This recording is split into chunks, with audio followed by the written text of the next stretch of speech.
اگر یہ عمر اپنے کام کرنے والوں کا حق نہ ادا کرے اور یہ عمر کام کرنے والوں کو معذور کرے، اور یہ عمر اگر زیادتی کرے، اور یہ عمر اگر یہ عمر ہمارا حق نہ ادا کرے،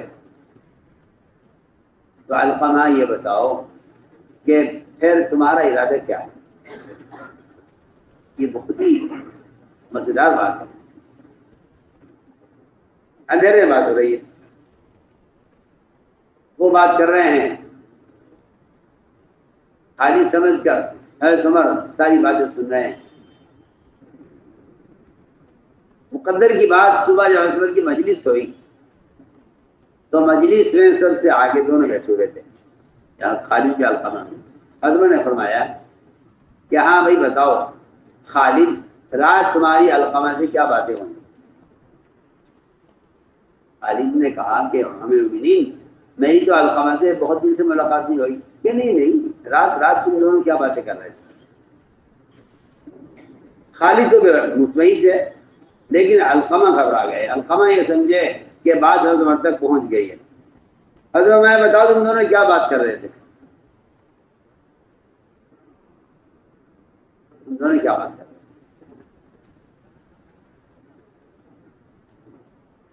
خالد نے کہا جی میں خدا کی قسم کھا کر کہتا ہوں میری علقمہ سے کوئی ملاقات نہیں ہوئی۔ حضرت عمر تو اپنی بات کہہ رہے تھے، ادھر علقمہ نے خالد سے کہا خالد قسم مت کھاؤ، جھوٹ نہ بولو، رات میں اور تم ساتھ تھے، ملاقات کی مہربانی رات ہوئی تھی، تم جھوٹ کیوں بول رہے ہو؟ خالد کہہ رہے ہیں نہیں میری آپ سے کوئی ملاقات نہیں ہوئی۔ علقمہ کہہ رہے خالد جھوٹ نہ بولو، رات میں اور تم ساتھ تھے۔ حضرت عمر نے فیصلہ کیا، حضرت عمر نے فرمایا کہ ہاں تم بھی سچ بول رہے ہو، تم بھی سچ بول رہے ہو، رات علقمہ تمہارے ساتھ عمر کا، خالد نہیں تھا۔ فرمایا عمر رضی اللہ تعالیٰ عنہ نے یہ ساری باتیں تو ایک طرف،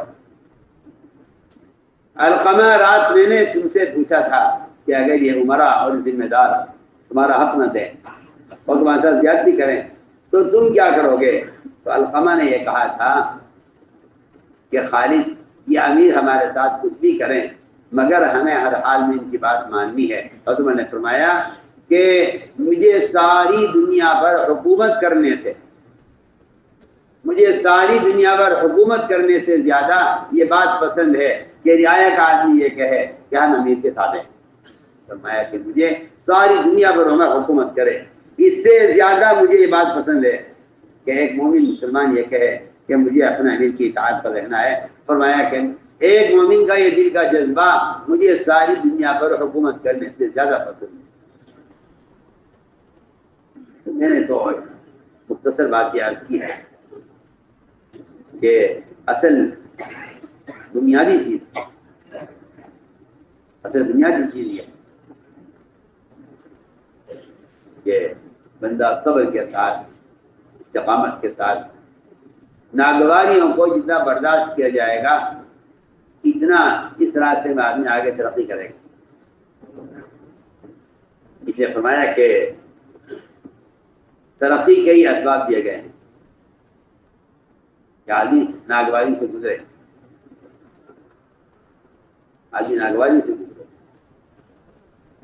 اس لیے حالات جو پیش آتے ہیں تو ایسے حالات میں اپنے حمایتی کو پکارنا نہیں چاہیے، اس سے فتنے پیدا ہوتے ہیں۔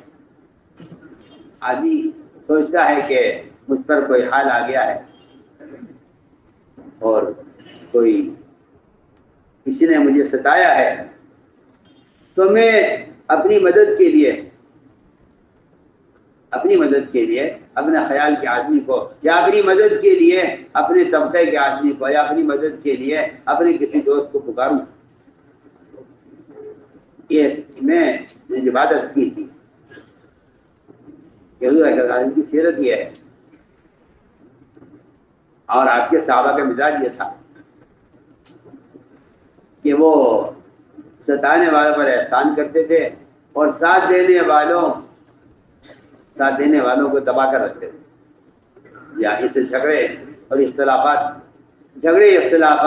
وہاں ترقی نہیں کرتے جہاں حمایتی کو دبایا جاتا ہے اور ستانے والے کو نوازا جاتا ہے وہاں فسادات اور جھگڑے ترقی نہیں کرتے، وہاں جھگڑے ختم ہو جاتے ہیں، وہاں جھگڑے ختم ہو جاتے ہیں فوراً جہاں ستانے والے کو پر احسان کر لیا جائے اور ساتھ دینے والے کو دبا دیا جائے کہ نہیں تم خاموش رہو۔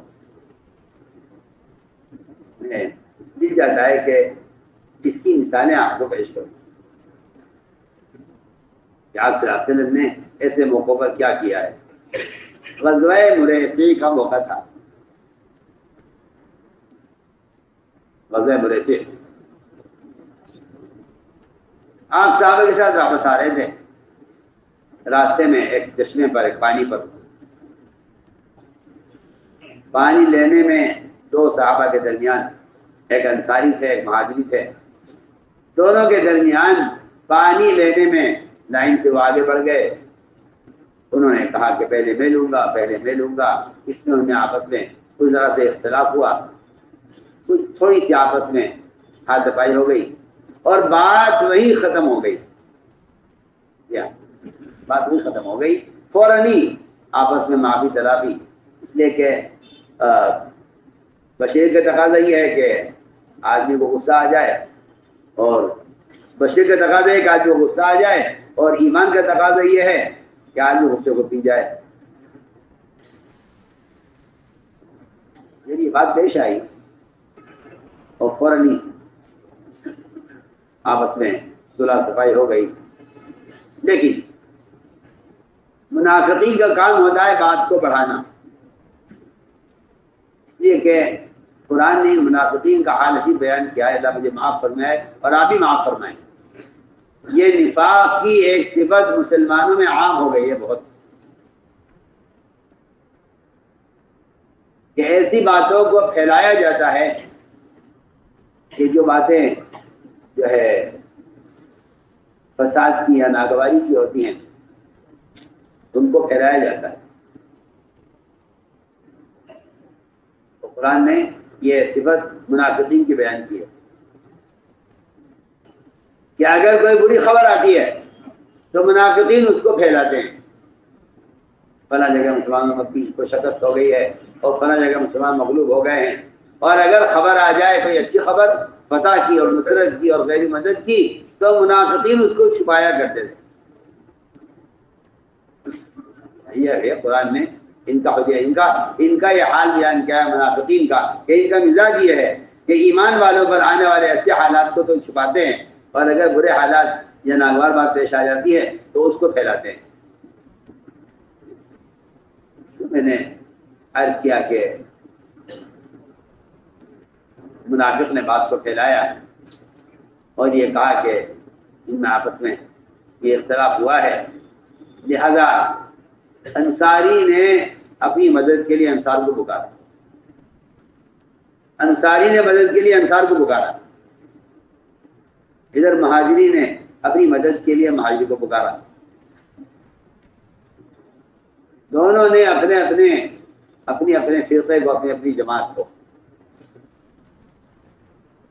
اس نے کہا یا انصار، یا مہاجری میری مدد کرو، انصاری نے کہا انصار میری مدد کرو۔ آپ صلی اللہ علیہ وسلم نے جب یہ جملہ سنا تو آپ نے فرمایا کہ یہ زمانہ جاہلیت کی پکار ہے، اور فرمایا روایت کے اندر ہے، آپ نے فرمایا کہ یہ بدبودار لفظ ہے، حالانکہ انصار اور مہاجر کا لفظ تو قرآن میں حدیث میں یہ تو بڑا مبارک لفظ ہے، یہ تو بڑا مبارک لفظ ہے۔ انصار مہاجرین کے فضائل، فرمایا کہ یہ بدبودار لفظ ہے اور یہ زمانے جاہلیت کی پکار ہے، کیونکہ یہاں ان دونوں نے جو پکارا ہے انصار مہاجرین کو اپنی مدد کے لیے پکارا ہے۔ یہی جملہ حضور اکرم صلی اللہ علیہ وسلم نے احد میں پکارا، یا الانصار یا المہاجرین، تو سارے جمع ہو گئے۔ بالکل یہی الفاظ انصاری نے کہے تو بدبودار بن گئے، یہی الفاظ آپ صلی اللہ علیہ وسلم نے فرمایا تو یہ الفاظ زمانہ اسلام کے، اور یہ دونوں الفاظ محبوب ترین ہو گئے۔ حالانکہ دونوں کا لفظ ایک ہی ہے، دونوں کی پکار ایک ہی ہے، لیکن ان کا مقصد یہ تھا کہ آپ نے انصار اور مہاجر کو پکارا تھا دین کی مدد کے لیے، ان دونوں نے پکارا اپنی مدد کے لیے، اپنے قبیلے کو پکارا اپنی مدد کے لیے۔ تو میں نے عرض کیا کہ آپ نے فرمایا یہ زمانہ جاہلیت کی پکار ہے۔ تو میرے دوستوں میں یہ ساری بات کا خلاصہ یہ تھا کہ یہ کام وسعت قلبی سے ہوگا، یہ کام وسعت قلبی سے ہوگا، یہ کام وسعت قلبی کے ساتھ ہوگا۔ اس لیے حضور اکرم صلی اللہ علیہ وسلم کو قرآن میں سراسر رحمت کہا گیا ہے۔ قرآن کی آیت ہے فَبِمَا رَحْمَةٍ مِّنَ اللَّهِ لِنتَ لَهُمْ، کہ نبی جی آپ اللہ کے فضل سے امت کے لیے رحمت بنا دیے گئے ہیں۔ آپ کی نرمی، کیا نرمی یہ تو سیاح لوگوں کو معلوم نہیں ہے کہ رحمت سننا میں کچھ کہنا چاہتا ہوں، لوگوں کو معلوم نہیں ہے کہ رحمت مداحنت میں کیا فرق ہے، رحمت اور مداحنت میں کیا فرق ہے۔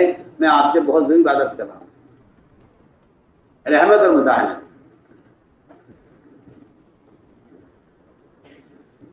لینت نرمی اختیار کرنا، اور مداحنت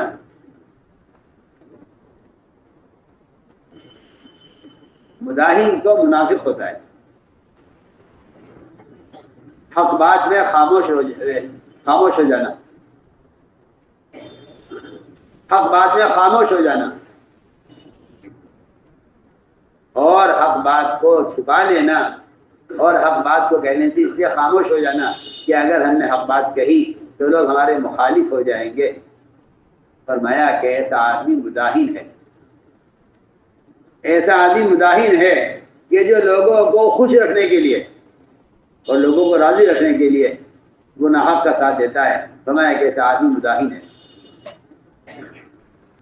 تو نرمی الگ چیز ہے، نرمی الگ چیز ہے۔ کیا ہے، کیا مطلب نرمی کا؟ نرمی کا مطلب کیا ہے؟ نرمی کا مطلب یہ ہے کہ بے وصولی کرنے والے کا اکرام کر کے آپ اس کے اتنے قریب ہو جائیں کہ وہ آپ کی اصول کی بات کو قبول کریں۔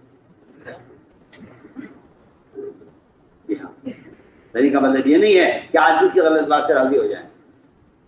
نرمی کا مطلب یہ نہیں ہے کہ آپ اس کی غلط بات سے راضی ہو جائیں۔ نرمی کا مطلب یہ ہے کہ آپ اس کے لیے اس کے اکرام میں اتنی آپ تواضع اختیار کر لیں کہ وہ آپ کی بات کو قبول کر لیں، وہ آپ کی بات کو قبول کر لیں۔ ورنہ میں سچ کہتا ہوں کہ آدمی بعض مرتبہ لوگوں کو خوش رکھنے کی وجہ سے حق بات کا انکار کر دیتا ہے، اس سے آپس میں جو نفرتیں پیدا ہوں گی،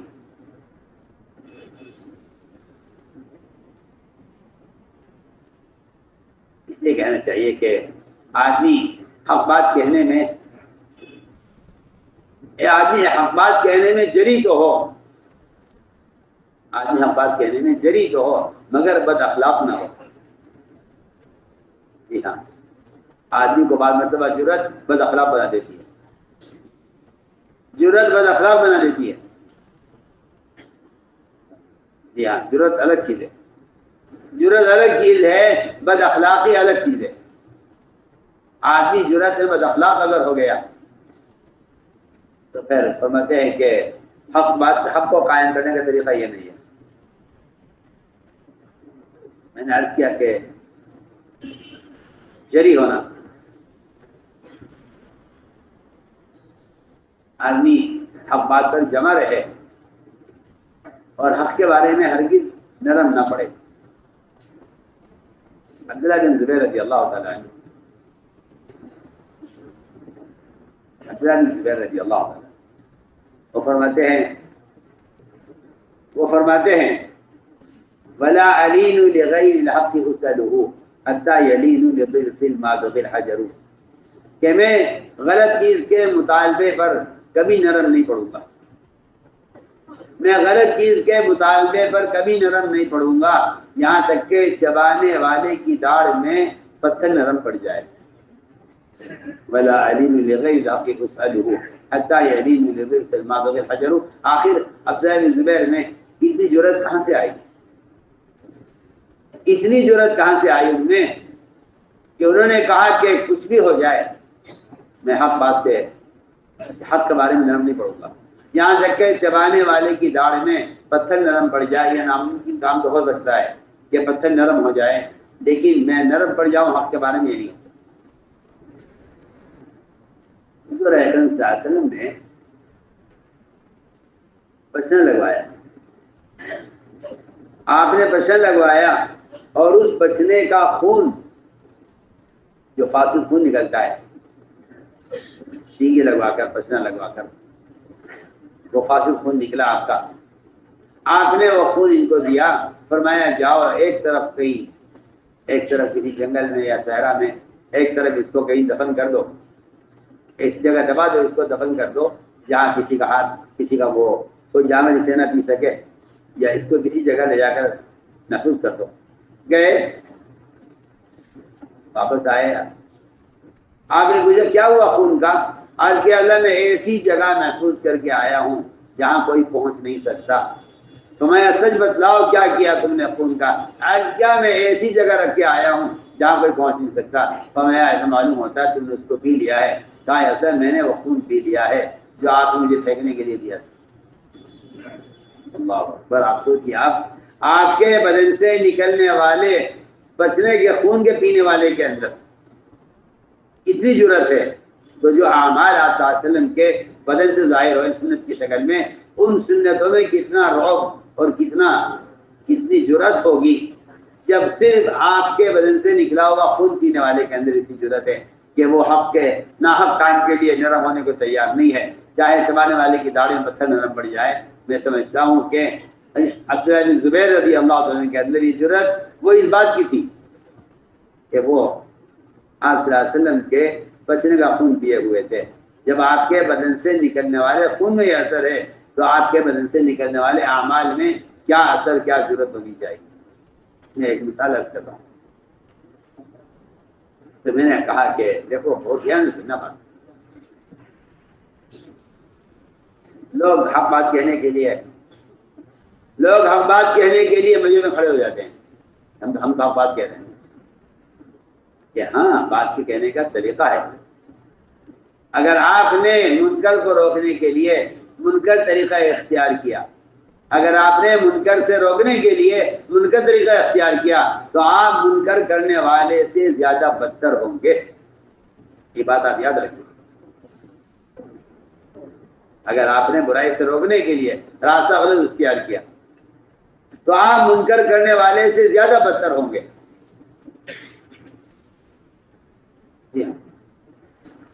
میں بہت اہم عادت کر رہا ہوں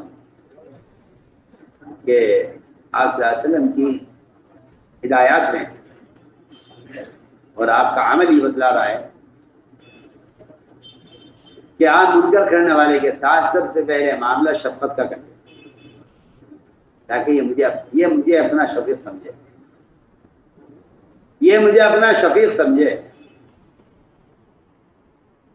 آپ کی مسجد میں ایک آدمی نے پیشاب کیا، صحابہ دوڑے روکنے کے لیے، میں لا تظلمو، اس کا پیشاب بند مت کرو، اسے پیشاب کرنے دو اطمینان سے. حالانکہ اس کے پیشاب کرنے سے مسجد ناپاک ہوتی، میں پیشاب کرنے دیں، اس کو پیشاب کرنے سے مت روکو، اس کو پیشاب کر دیں. پیشاب کیا، پورا کیا اطمینان کے ساتھ. آپ نے اس کی بے اصولی کو، اس کی غلطی کو چھوٹا کرنے کے لیے بجائے شور مچانے کے آپ نے فرمایا کہ ایک ڈول پانی کا یہاں بہا دو، مسجد پاک ہو جائے گی. پانی کا ایک ڈول یہاں بہا دو، مسجد پاک ہو جائے گی. پیشاب اس کو پورا کرنے دیا، یہ شفقت کا معاملہ ہوا. اور پھر اس کی بے اصولی کو، اس کی غلطی کو بڑا نہیں کیا بلکہ اس کی بے اصولی کو، غلطی کو چھوٹا کیا، یہ کہہ کر کہ ایک ڈول پانی کا بہا دو، مسجد پاک ہو جائے گی. کیونکہ بات صرف یہ ہے، ایک مسلمان کا مقام بیت اللہ سے اونچا ہے اور ساری دنیا کی مسجدیں بیت اللہ سے ادنا ہیں. ساری دنیا کی مسجد بیت اللہ سے ادنا ہے اور ایک مسلمان کا درجہ بیت اللہ سے اونچا ہے. پھر کہاں گنجائش تھی اس کی کہ آپ اس کو ڈانٹتے؟ آپ نے فرمایا کہ ایک ڈول پانی کا یہاں بات